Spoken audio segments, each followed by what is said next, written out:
While historians and filmmakers have often associated the code-breaking war against Hitler with the Enigma machine and Alan Turing, there was another man of the shadows without whom none of that success would have been possible. This is his story.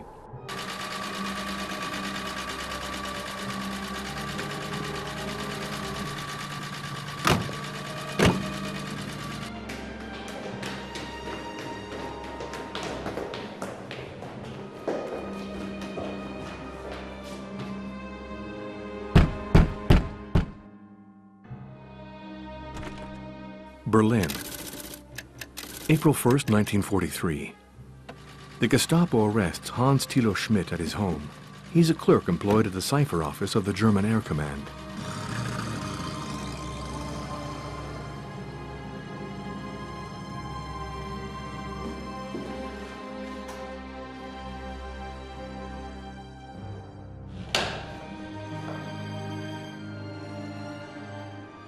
After 5 months of incarceration in Moabit prison in Berlin, Hans Thilo Schmidt is authorized to receive a visit from his daughter, Gisela. He looks thin to her.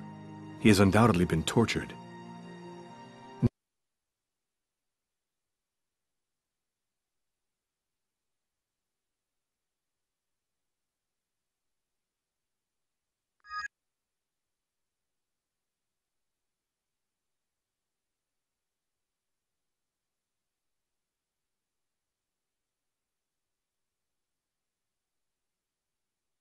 While historians and filmmakers have often associated the code-breaking war against Hitler with the Enigma machine and Alan Turing, there was another man of the shadows without whom none of that success would have been possible.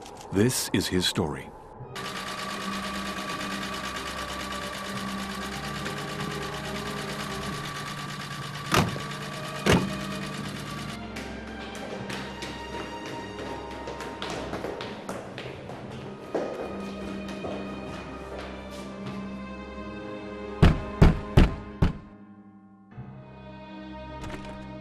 Berlin, April 1st, 1943. The Gestapo arrests Hans Thilo Schmidt at his home. He's a clerk employed at the cipher office of the German Air Command.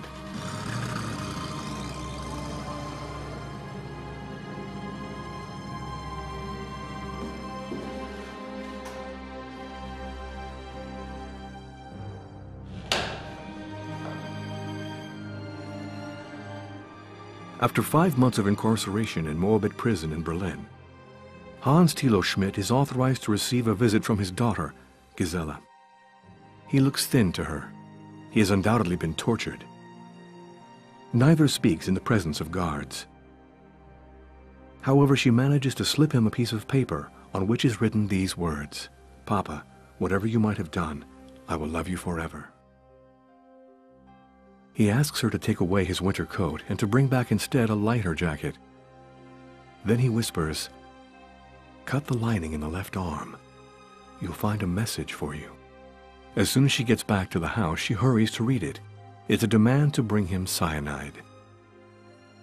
Gisela's brother procures the pills he asked for and passes them to his father.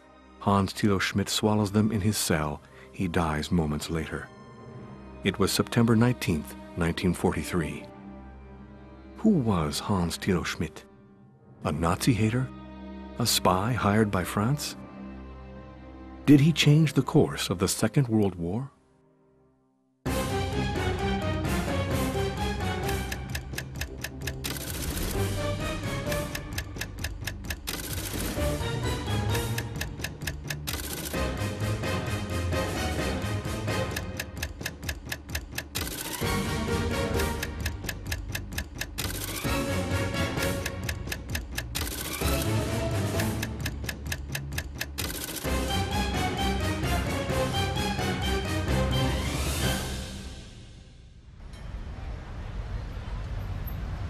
(1931) Berlin.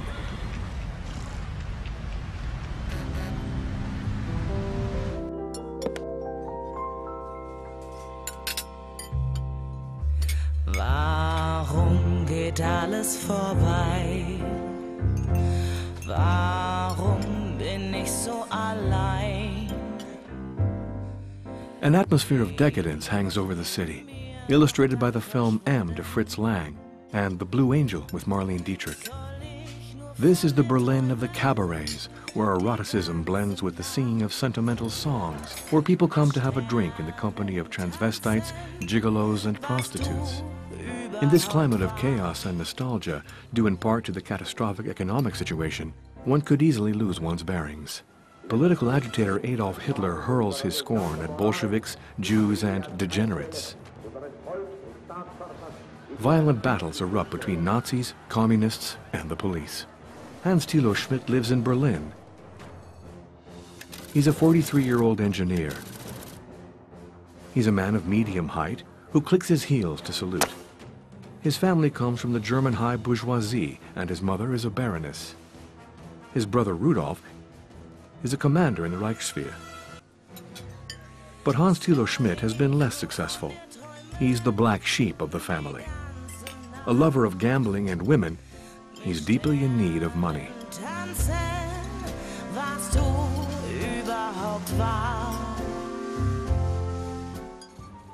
After the crash of 1929, the Americans pulled their money out of Germany. Hans Thilo Schmidt has been unemployed since that time, just like 25% of the active population.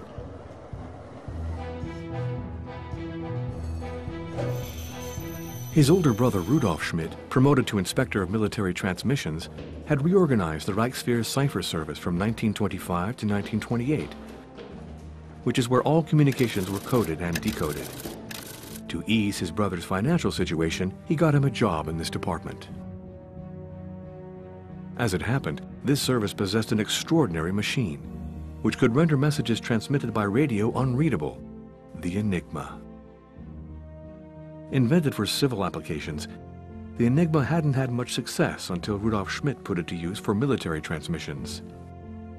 The Enigma machine scrambled text so completely that it rendered them entirely unintelligible for those without one. Hans Thilo Schmidt dreamt of being an industrialist and perhaps becoming a success like his older brother. His new job gave him access to the safe which protected the secret to decoding German transmissions. He began to realize the value of such an important secret. Perhaps a foreign power would pay him enough money to fulfill all his dreams. The country most likely to be interested was France. The French government was worried about the situation in Germany, where extremists on both sides, communist and National Socialist, see their memberships growing. By September 1930, the Nazis have recruited 6 million voices in Germany. 107 Nazi deputies have made their entrance into the Reichstag wearing brown shirts and with arms raised.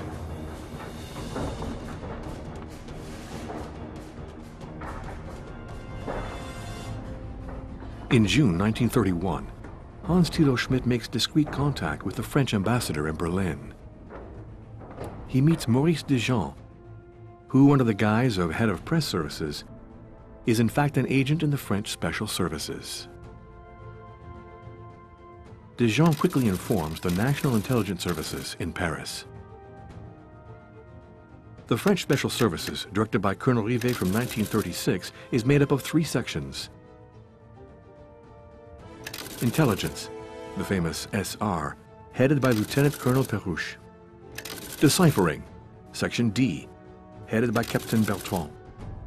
Counter-espionage, called the Section for Centralization of Intelligence, headed by Lieutenant Colonel Schlesser and Captain Payol. The French Special Services seem very interested in Hans Thilo Schmidt's offer. But as with any first meeting with a potential new spy, they want an expert recruiter and handler. For this mission, they choose Rodolphe Lemoine. His real name is Rudolf Stahlmann. The son of a jailer in Berlin, he became naturalized as French after having married a Frenchwoman, Renée Lemoine, taking her last name. Also a man who loves the good life, he combines personal business with part-time missions for the French Special Services. On November 1st, 1931, Rodolphe Lemoine meets Hans Thilo Schmidt at the Grand Hôtel de Verviers in Belgium. Favorably impressed, he asks him to prove his seriousness by furnishing an important piece of intelligence. Hans Thilo Schmidt, who from now on will be called Asche, German for ashes, offers to reveal all the secrets of the Enigma machine for 10,000 marks. November 8th. Asche returns to Six-les-Moines, who is accompanied this time by Captain Bertrand. In return for the 10,000 marks, Asche provides a complete set of pictures of Enigma and lets Bertrand photograph the instruction manuals in his hotel room in the Hôtel de Verviers. This meeting will change the course of the Second World War.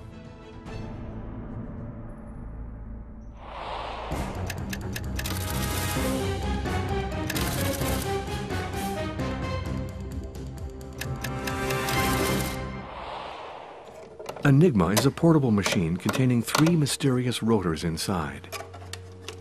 And on the outside, it has a keyboard with 26 letters and a panel of lights. For example, we tap the letter A on the keyboard. It enters into the first rotor, which transforms the A into a V. In the second rotor, the V becomes a K. In the third rotor, the K changes into a Y, which is lit up on the panel. But if we now tap the letter A again on the keyboard, the letter G lights up on the panel. If we do it again, the A becomes an S, and so on. What's more, Enigma also has a plug board, which allows the codifying to become even more complex. To decode a message, you must first know the initial configuration of the machine. In other words, the exact position of each rotor and the correct cabling of the plug board. With this information, we can code and decode messages. This is the strength and the weakness of Enigma.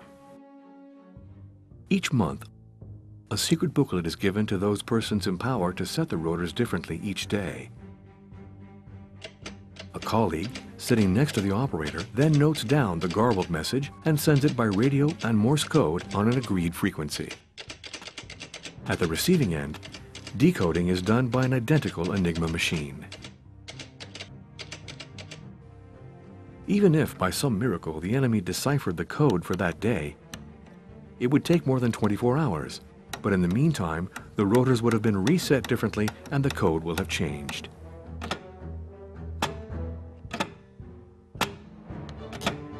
Confident in its inviolability, the German General Staff sends orders daily through Enigma to commanders of operational units and receives reports on their locations, their means, and their numbers.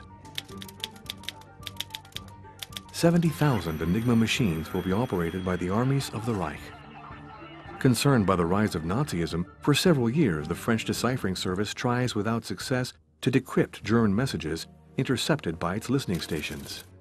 Captain Bertrand was astonished and excited to learn how the Germans were encoding their messages. Unfortunately, understanding the operating principle of Enigma is not enough to allow decryption of the messages. They also need the positions of each rotor and of the plug board for each day. The combinations are infinite. Captain Bertrand had never studied cryptology, and he did not have a mathematician available. The General Staff says that the intelligence is unusable, and thus will not grant him the necessary means to continue. Bertrand then contacts Alistair Denniston of the Intelligence Service in Paris, but without further success. In desperation, in December 1931, Bertrand goes to Warsaw with the documents received from Hans Thilo Schmidt and presents them to the Polish secret services, without, of course, revealing their source. This time, he's very well received by the Poles, who are extremely vigilant about the threat Germany represents and intrigued by the inviolability of Nazi communications. In return, they promise to let him know as soon as their services have been able to reconstruct an Enigma machine and are able to decrypt messages encoded by the Reichswehr. From 1932 to 1938, Captain Bertrand goes to Warsaw 12 times, bringing Enigma photos, diagrams, instruction manuals, and employment procedures, as well as monthly codebooks containing the adjustments planned for each day of the following month. Each time he asks the Poles what information they still need to build a replica of the machine. And he transmits them the answers as soon as he gets them from Hans Thilo Schmidt, alias Asche. Bertrand meets Asche 18 times abroad, in Czechoslovakia, Belgium, and Switzerland. In his hotel room, he photographs the secret documents Osh brings, without revealing the true recipients.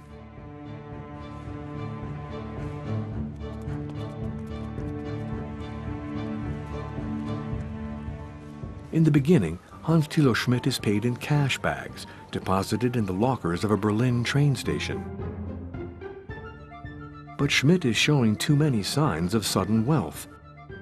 Expensive suits, prolonged ski trips, the extension of his house, frequent attendance at nightclubs, etc. In order not to draw attention to this suspicious increase in income, he will need a cover. Taking advantage of his reputation as a chemical engineer, Schmidt lets it be known that he is receiving royalties from France from an imaginary soap-making patent. But even though all the documents passed by Schmidt are useful and necessary, they are still not enough to decode the messages of the Reichswehr. For a year, the Polish Secret Service makes no progress. Until one of their mathematicians, statistics champion Marian Rejewski, finally manages to decrypt messages encoded on Enigma. Besides mathematics, he has studied cryptography and statistics, and speaks fluent German. He is also remarkably intuitive. Already having intercepted a German communication test consisting of a 6-digit question followed by a 4-digit response, he had guessed the question, "What is the birth date of Frederick the Great?" And the answer, 1712. By carefully scrutinizing the redundancies, solving thousands of equations based on repetition, and thanks to the information regularly provided by Captain Bertrand, Rejewski eventually completely reconstructs an Enigma machine with its wiring. Thanks to his extraordinary intuition, he verifies his discovery just after Christmas, suspecting that at this time of year, the Germans will be sending season's greetings. As if by waving a magic wand, he then sees coded messages now appearing as dispatches in plain text.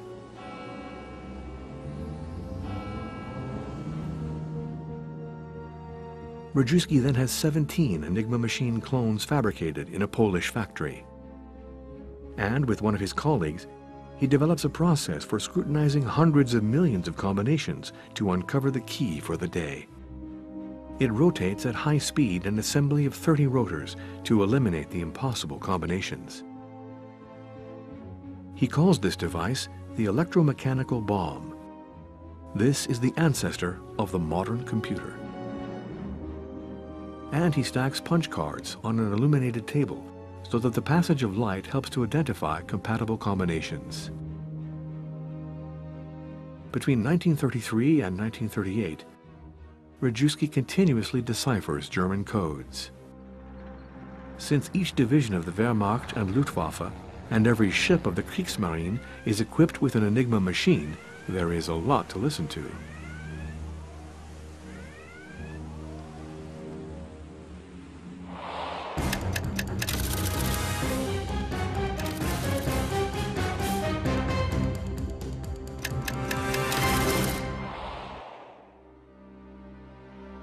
Sensing a change in the wind, Hans Thilo Schmidt joins the Nazi Party. On January 27, 1932, Hitler denounces the Bolshevik peril in front of the business club in Düsseldorf. After that memorable speech, all the magnates of the Ruhr financed the Nazi Party. In August 1932, Hans Thilo Schmidt forwards a report on the clandestine rearmament of Germany. Transfer of production of civilian aircraft that are easily convertible into military aircraft to Switzerland, Sweden, and Denmark. Training of 8,000 young pilots in flight centers. Construction in Cadiz of submarine prototypes and torpedoes. Installation in the annex of a civilian company of a laboratory for chemical warfare. On January 30th, 1933, history is made, as Adolf Hitler is named Chancellor. Damit die Verelendung dieses Volkes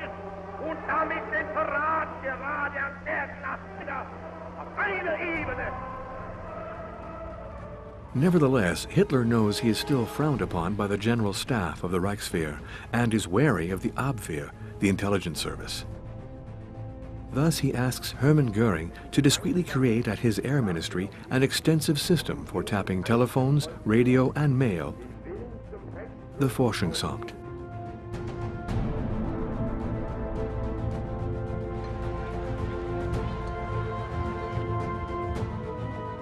This secret Nazi bureau infiltrates post offices, the police, and the phone company. It listens to conversations, reads mail, and identifies opponents. Hans Thilo Schmidt is in fact responsible for the liaison between Forschungsamt and the deciphering unit of the Reichswehr. He is therefore able to provide the French special services with vital information.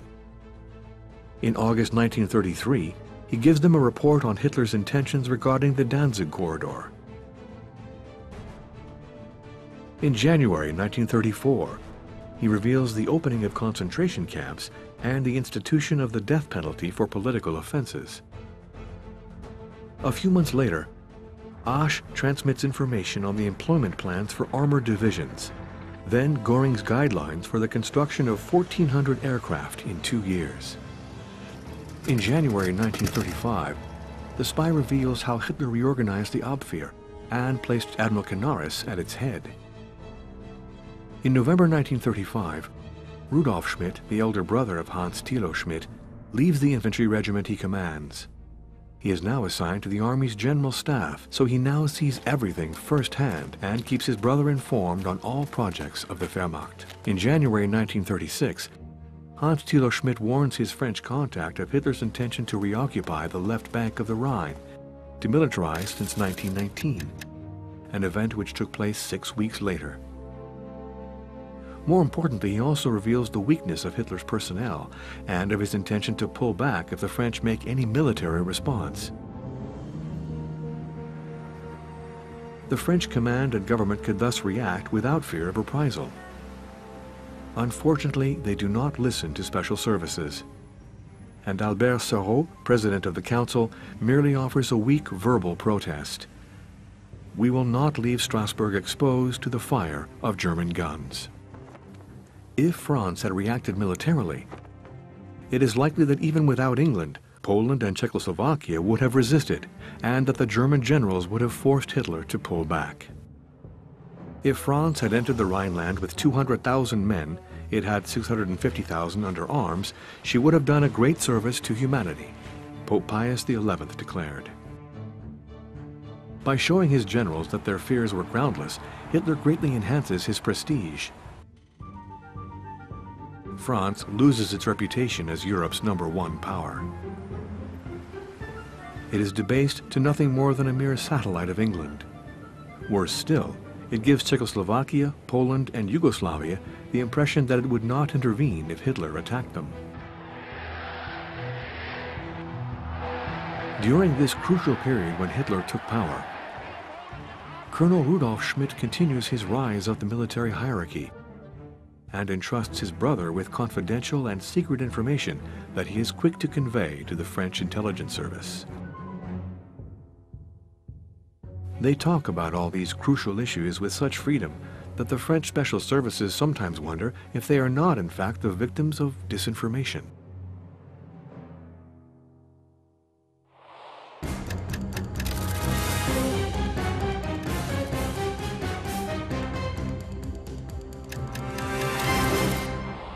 In June 1936, Hans Thilo Schmidt gives France the mobilization plans for the forces of the Reich. In case of an emergency, Osh is instructed to call a French journalist based in Berlin and to slip these words into the conversation: "Uncle Kurt is dead." He does this on November 6, 1937. The two men meet up in the waiting room of the station at Charlottenburg. And there, the spy gives the reporter a document intended for the French embassy in Berlin. It is the summary report of a secret meeting held the day before with Hitler and all the Nazi hierarchy. Von Neurath, foreign minister, von Blomberg, Minister of War; Goering, Commander-in-Chief of the Luftwaffe; von Fritsch, Commander of the Wehrmacht; and Raeder, Commander-in-Chief of the Kriegsmarine. According to Hitler, Germany must not remain confined to its current borders because its population is increasing and agricultural resources are insufficient. It must therefore expand its living space by conquering 3/4 of Europe. The only obstacles are France and England. Germany must take advantage of them, both being paralyzed, one by its social conflicts, the other by concerns within its empire, and attack immediately. Hitler also unveils a precise timetable of invasion for Austria and Czechoslovakia in 1938, Poland in 1939, France, Belgium, the Netherlands in 1940. Believing instead that France and England would counterattack after invasion of Austria and Czechoslovakia, von Neurath, von Blomberg, and von Fritsch disagreed. Furious, Hitler abruptly ends the meeting. Those men are soon replaced. The Führer's aide-de-camp gave the minutes of the meeting to, and spoke that evening with, his friend Rudolf Schmidt, a general since October 1936 and still on the General Staff. Disturbed by this news, Rudolf immediately informs his brother and promises to give him within that week a detailed copy of the minutes report, including an incredible document, a map of Europe with invasion dates scheduled by Hitler. Why did Rudolf Schmidt do this? Did he become an anti-Nazi as many other German generals had? One may wonder, but who could possibly know the answer? Informed by his agents, the head of French Special Services, Colonel Rivet, immediately alerts Edouard Daladier, the war minister. But Daladier pays him little attention. Nor does César Campinci, Minister of the Navy, Pierre Cotte, Air Minister, Marshal Pétain, and General Gamelin, Chief of the General Staff. These politicians prefer to lend a more attentive ear to less disturbing information, especially what they are hearing from André-François Poncet, France's ambassador in Berlin, seduced and deceived by Hitler.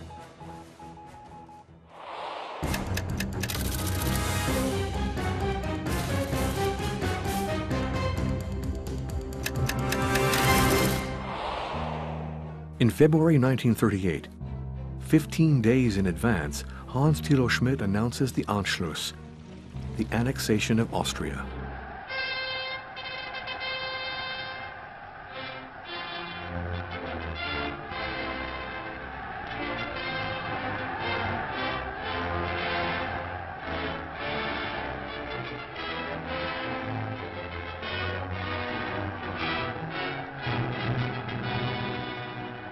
In March 1938, a bombshell.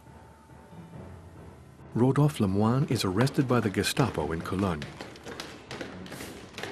Fortunately, the French intermediary is released from lack of evidence.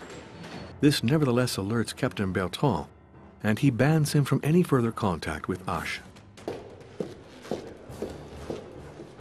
Hans Thilo Schmidt continues to transmit political and military information collected from his brother, General Rudolf Schmidt, who still keeps him informed of his meetings with the General Staff.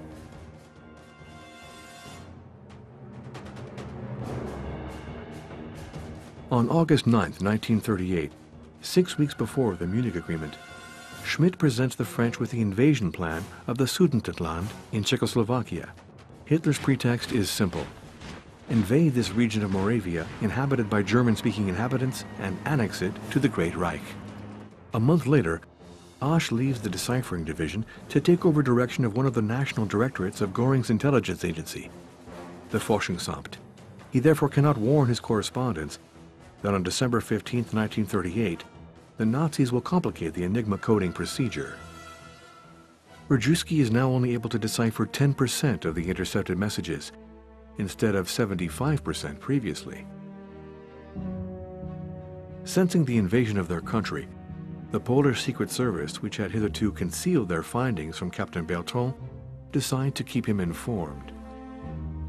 On July 25, 1939, They reveal to him that they've managed to reconstruct Enigma. Better still, they entrust him with 2 Enigma machines, one for his service and one for the intelligence service. The situation may seem paradoxical. Though the Polish had reconstructed Enigma, they stumbled with the new coding system. Today, we might say they had the computer, but they didn't have the software to run it. Meanwhile, Auch provides France with plans for the total invasion of Czechoslovakia in March 1939.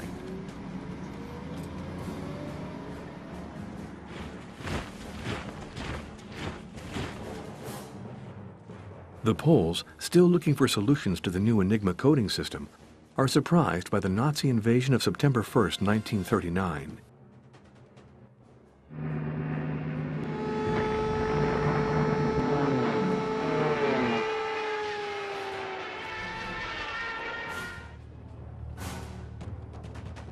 Rajewski and his colleagues destroy their other Enigma machines. 6 hours after Great Britain declared war on Nazi Germany, the Republic of France followed. In October 1939, Auch makes it clear that the Germans will attack France, Belgium, and Holland only after winter has ended. If money was initially the only motive for Hans Thilo Schmidt, aka Auch, he seems to gradually evolve and, despite his party card, secretly become anti-Nazi.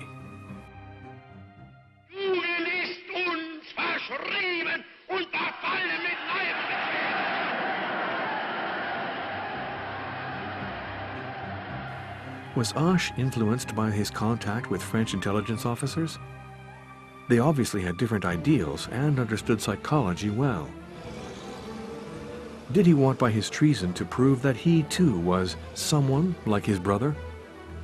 Did he want to atone for his betrayal by serving a noble cause? Or was he simply carried away by the game? In any case, Auch said to one of his French contacts, "Why do you not react? The Führer is going to lead Europe straight into war." Chancellor Hitler's troops have just invaded Poland. 2 months later, Rajewski and colleagues put themselves in the service of the French radio tracking center that Captain Bertrand has installed in the castle of Vignoles in Gretz-Armenvilliers near Paris. And there, from January 17th to May 1st, 1940, they helped to break the German code. For his part, Hans Thilo Schmidt continues to inform the French special services. On March 10th, 1940, he reveals that at a conference which took place a month earlier, Hitler, on the advice of von Manstein, has decided to invade France through the Ardennes and divide their front at Sedan. All of this information will be perfectly accurate. But it doesn't reach the Prime Minister, Paul Reynaud, until after being modified by multiple intermediate hands. As it goes through the stages of review and processing, intelligence information often ends up getting softened. On March 19, 1940, French Chief of Staff General Gamelin, informed by Colonel Rivet, replied, "La Meuse does not interest me." The army commander there, General Hunziker, sees no interest in defending the sector.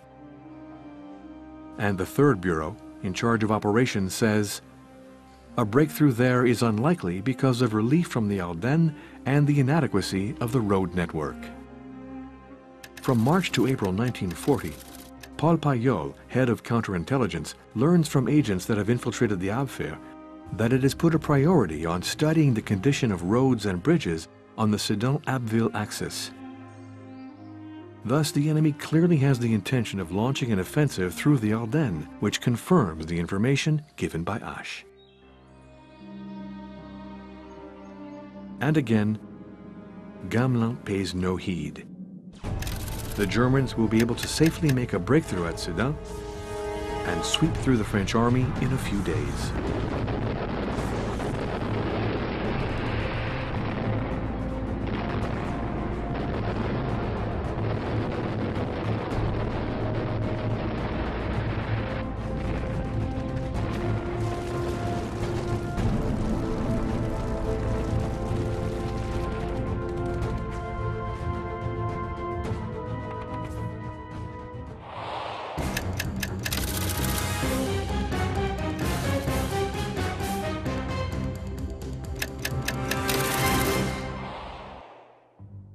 The British intelligence service takes its turn trying to solve the mystery of Enigma.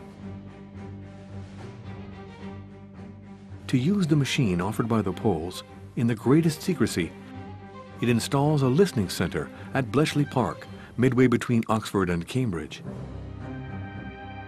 There, hundreds of radio operators listen and record messages from the Germans, which hundreds of mathematicians and chess champions then try to decrypt. In January 1940, Alan Turing, an English mathematician, one of the inventors of the algorithm, comes to see Rejewski at the Castle of Vignoles in Grès-Armenvilliers. They spend several days together and discuss their work. Following this meeting, Turing starts developing a much more sophisticated electromechanical bomb than Rejewski's.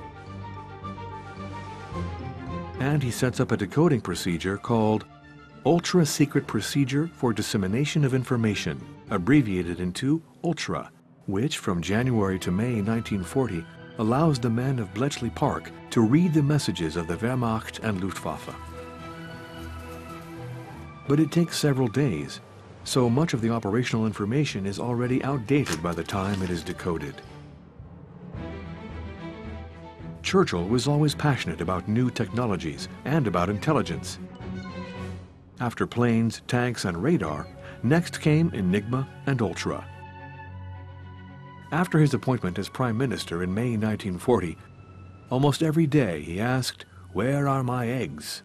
meaning the leather box that contained the latest messages decoded by Ultra. To preserve his secret, Winston Churchill threatened all the personnel at Bletchley Park.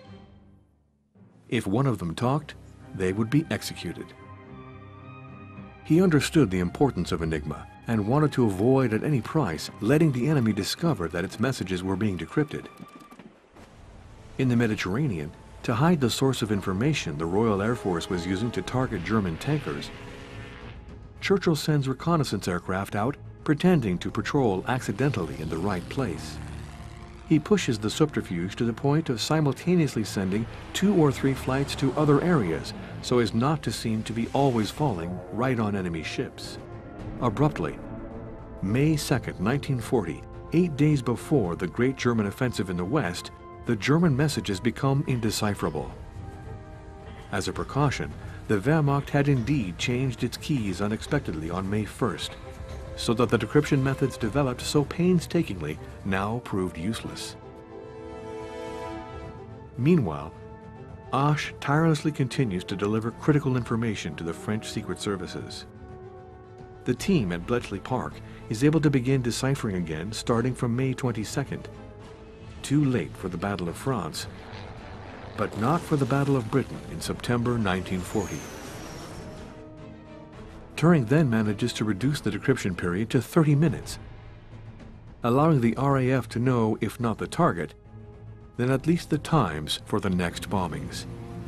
On September 15th, the RAF is able to intercept the most powerful wave of German bombers, and Hitler is convinced 2 days later to abandon the Battle of Britain. The immense work of French secret services pays off, finally. In October 1940, Ultra will provide much information on Operation Sea Lion, the planned invasion of England. The day the English deciphered the order to dismantle the equipment designed to carry the paratroopers and their equipment, they understand that the operation has been cancelled. 2 days after the armistice of June 22, 1940, the French Special Services virtually no longer exists. However, on June 25th, in a patriotic reaction to the armistice, its officers gather in Bon-Encontre near Agen, under the leadership of Colonel Rivet, and take an oath to reorganize clandestinely and continue their mission. Paul Payol, one of the leaders of the French counter-espionage effort, camouflaged its services using a rural works company as a cover. He continues infiltrating the Abwehr with agents to expose the actions of the Germans in the Free Zone, but also in the occupied zone, and in prohibited or annexed areas, as well as in North Africa. Paul Payol crosses paths with Rodolphe Lemoine several times. First, he surprises him with a briefcase stuffed with passports, blank ID cards, code books of different countries, and even Enigma manuals. Lemoine then tells him that a German has asked him to work for the Abwehr. Payol directs him to go to Spain. He does nothing. In May-June 1941, Ultra reveals preparations for Operation Barbarossa, the invasion of Russia by the Germans. Stalin is duly notified by Churchill, but taking the warning for a trap, he ignores it, suspecting Churchill of wanting to drag him into a fight against Hitler.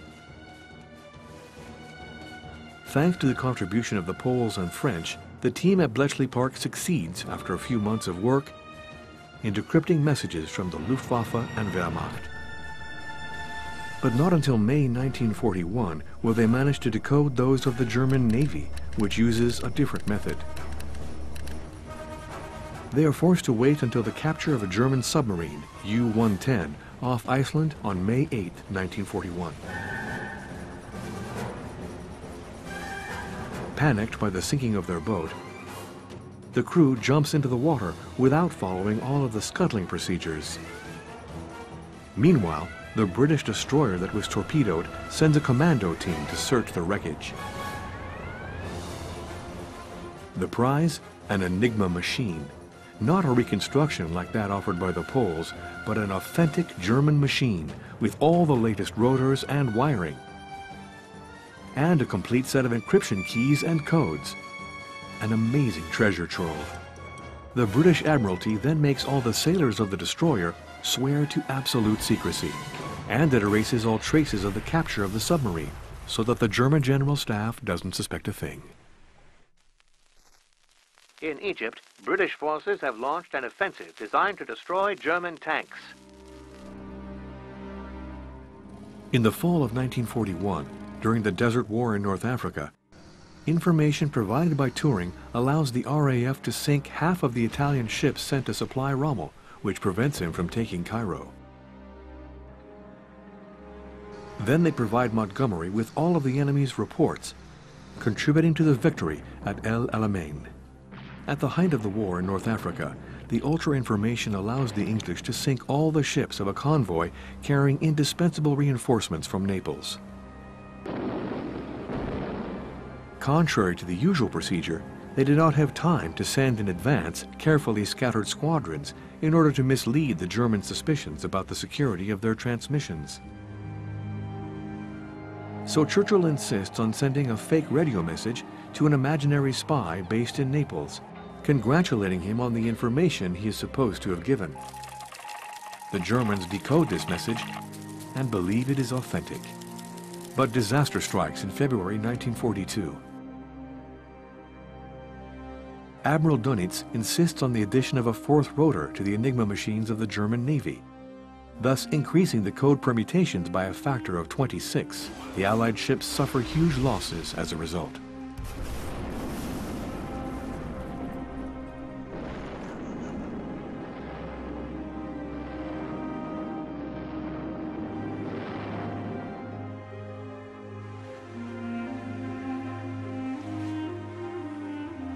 The year 1942 was a dramatic year for England.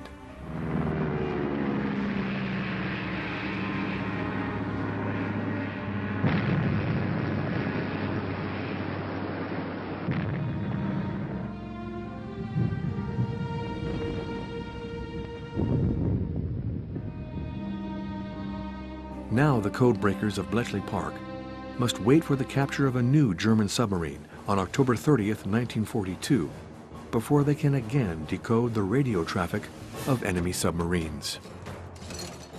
Under attack off Alexandria by an English fleet and a squadron, U-boat U-559 surfaces and its crew abandons the boat without opening all the valves to cause it to sink quickly. Risking their lives, 3 British sailors then rush to dive for the wreck.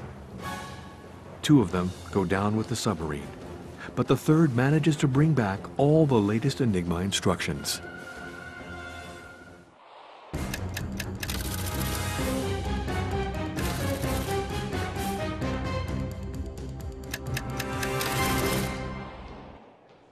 In February 1943, Lemoine, who had ignored the injunction of Paul Payol to flee to Spain, is arrested by the Gestapo. He does not stand up to 15 days of interrogation and the news that his son has been taken hostage. Lemoine, now turned back, offers to penetrate the escape routes of captured British and American airmen, and also to investigate the British money transfers between Spain and France. Finally, he ends up denouncing the German spy, Osh. April 1st, 1943, Hans Thilo Schmidt is arrested. His brother, General Rudolf Schmidt, who had replaced General Guderian on the Eastern Front, is sacked 10 days later, despite brilliant service reports. Kept away from the work done by the Polish and English, Lemoine makes no revelations about Ultra. But the Polish agents and then Captain Bertrand are also arrested. Under torture, they might have confessed that the English had been deciphering all the German messages. But, overconfident perhaps in the invulnerability of Enigma, the Abwehr fails to extort their secrets. Bertrand, having pretended to agree to work for the Abwehr and penetrate the intelligence service on its behalf, manages to warn his comrades and to escape to England, where he finds Rajewski. With perfect decoding of Enigma messages, long-range Liberator bombers can now sink the U-boats. The German submarines lose 3/4 of their crews, so that by May 1943, Dönitz begins to withdraw the coffins of the sea from the North Atlantic.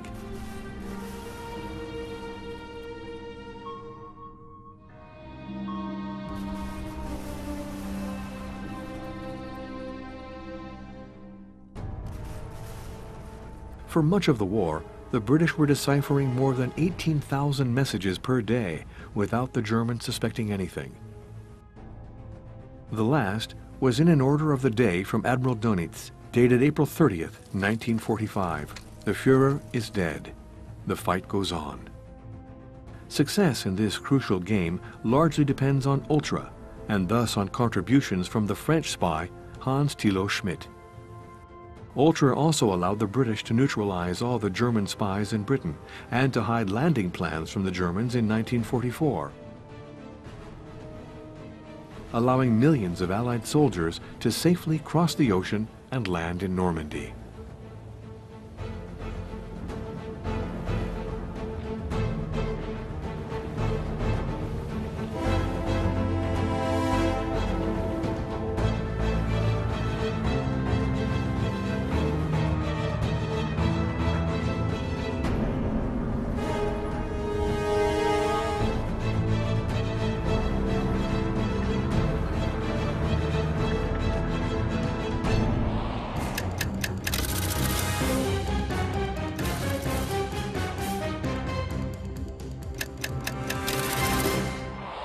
The secret of Turing's electromechanical bomb, the machine that broke Enigma, would not be revealed until 30 years later, because after the war, the British used Enigma machines seized from all fronts to communicate with the colonies of the Empire.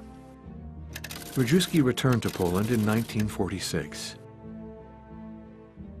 But in order to avoid persecution by the communist regime, he hid his past as an expert cryptographer and led a discreet life as an accountant. Nevertheless, at the heart of the exceptional Secret Services team, he played a crucial role in the discovery of the mysteries of the Enigma machine. Today, a statue in his honor stands in the city of his birth. In July 1945, while he is in Potsdam with Stalin and Truman in the middle of the conference that will decide the fate of the defeated nations, Winston Churchill loses the legislative elections. A strange thank you from the people and government of England for the hero of British resistance. At the request of General Eisenhower, Colonel Paul Payol would go to England on May 7, 1944, to coordinate the contribution of the counter-espionage services for landing and liberation operations. He will be the only French officer informed of the date and place of the landing, subject to his maintaining absolute secrecy. In late November 1944, disagreeing with the reorganization of his services, he will decide to resign from the army and begin a new career in civilian life.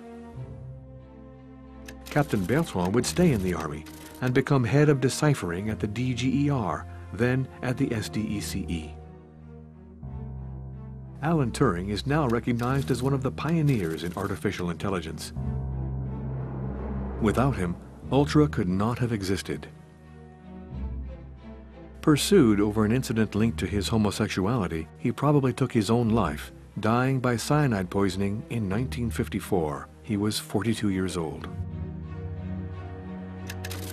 Accused at Nuremberg, General Rudolf Schmidt was arrested and handed over to the Russians, who put him in Vladimir prison near Moscow. Freed in very weak condition in 1955, he died the following year in Krefeld on German soil. Was General Rudolf Schmidt just naive, or an anti-Nazi who revealed all those secrets to his brother, though suspecting he was delivering them to the enemy? No one will ever know. Mystery still surrounds Hans Thilo Schmidt. After giving up so many military secrets, he died protecting the secret of his life. Was his betrayal only for money? Or had he become a true anti-Nazi? His children have disappeared, no doubt changing their names. However, it is certain that Hans Thilo Schmidt, aka Asch, was one of the greatest spies of the 20th century. By delivering to France so much critically important information, he greatly accelerated the end of the Second World War. Without it, Western Europe would not have been liberated in 1944, but more likely in 1946 or 1947. While French political and military leaders may have failed to fully recognize the information that was provided by Hans Thilo Schmidt for more than 10 years, the French special services have undoubtedly accomplished an extraordinary mission with remarkable expertise. Vous dites que c'est l'agent secret le plus important de la Deuxième Guerre mondiale. Il a été recruté par les Français, c'était un Allemand, et il a fait des révélations extraordinaires. Et on ne le connaît pas en France, parce qu'on connaît un homme comme Sorguer, dont vous dites que Haché a été plus important que lui. Donc là, il y a un véritable mystère. Celui qui a déclaré que Hans Thilo Schmidt était